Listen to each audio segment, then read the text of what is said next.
ఆంధ్రప్రదేశ్లో కల్తీ పాలు కలుషిత నీటి ఘటనలపై వైఎస్ఆర్సీపీ అధ్యక్షుడు మాజీ ముఖ్యమంత్రి వైఎస్ జగన్మోహన్ రెడ్డి తీవ్ర ఆగ్రహాన్ని వ్యక్తం చేశారు.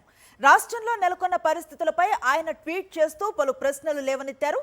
బ్రతకటానికి ప్రజలు పాలు నీళ్లు తాగుతారని, కానీ ఆంధ్రప్రదేశ్లో మాత్రం ఆ రెండూ ప్రాణాంతకంగా మారుతున్నాయని జగన్ పేర్కొన్నారు. పలు చోట్ల కల్తీ పాలు కలుషిత నీరు తాగి ప్రజలు ప్రాణాలు కోల్పోతున్నారని ఆందోళన వ్యక్తం చేశారు.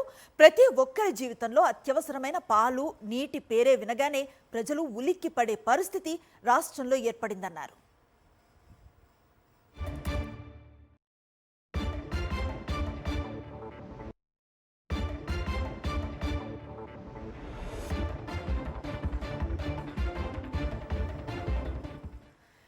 టీడీపీ నేతృత్వంలో కూటమి ప్రభుత్వం ముఖ్యమంత్రి చంద్రబాబు పాలనలో డయేరియా, ఫుడ్ పాయిజన్ ఘటనలు తరచూ వెలుగు చూస్తున్నాయని విమర్శించారు. రాష్ట్రంలో ప్రజారోగ్య వ్యవస్థ కుప్పకూలిందని, పరిపాలనపై ముఖ్యమంత్రి పూర్తిగా పట్టు కోల్పోయారని ఆరోపించారు. ప్రతిపక్షంపై బురద చల్లటం, అసత్య ప్రచారాలు చేయటం, రెడ్ బుక్ రాజ్యాంగం అమలు చేయటంలోనే ప్రభుత్వం నిమగ్నమైందన్నారు. ప్రజారోగ్యం, భద్రత వంటి అంశాలను పూర్తిగా కూటమి ప్రభుత్వం విస్మరించిందని విమర్శించారు.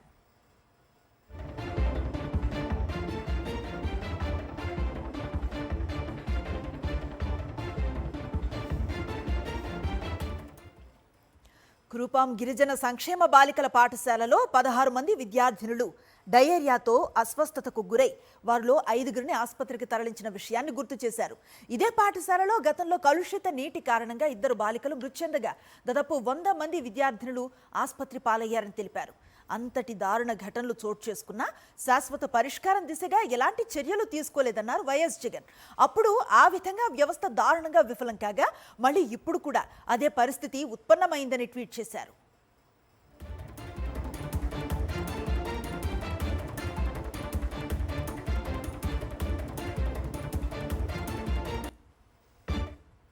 రాజమహేంద్రవరం నగరంలో కల్తీ పాల కారణంగా 7గురు ప్రాణాలు కోల్పోయారని, మరో 8 మంది వెంటిలేటర్లపై చికిత్స పొందుతున్నారని పేర్కొన్నారు. మరెందరో అస్వస్థతకు గురయ్యారని తెలిపారు.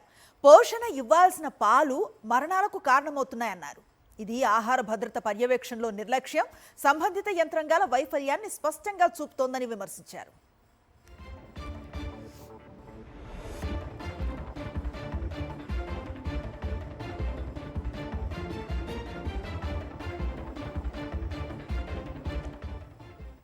ఇప్పటికైనా ప్రభుత్వం మేల్కొని పరిస్థితిని నిజాయితీగా సమీక్షించాలని జగన్ డిమాండ్ చేశారు. ఎక్కడ లోపాలున్నాయో గుర్తించి సరిదిద్దాలని, రాజకీయ ప్రయోజనాల ఆలోచన వీడాలని సూచించారు. సురక్షిత నీటి సరఫరా వ్యవస్థను మెరుగుపరచడం, ఆహార భద్రతా పర్యవేక్షణ బలోపేతం చేయటం, పరిశుభ్రత ప్రమాణాలను కఠినంగా అమలు చేయటం వంటి చర్యలను చిత్తశుద్ధితో చేపట్టాలని కోరారు. ప్రజలు అద్భుతాలు కోరుకోవటం లేదని, ఇక మరిన్ని ప్రాణాలు పోకముందే ప్రభుత్వం తగిన చర్యలు తీసుకోవాలని మాత్రమే ఆశిస్తున్నారని జగన్ పేర్కొన్నారు.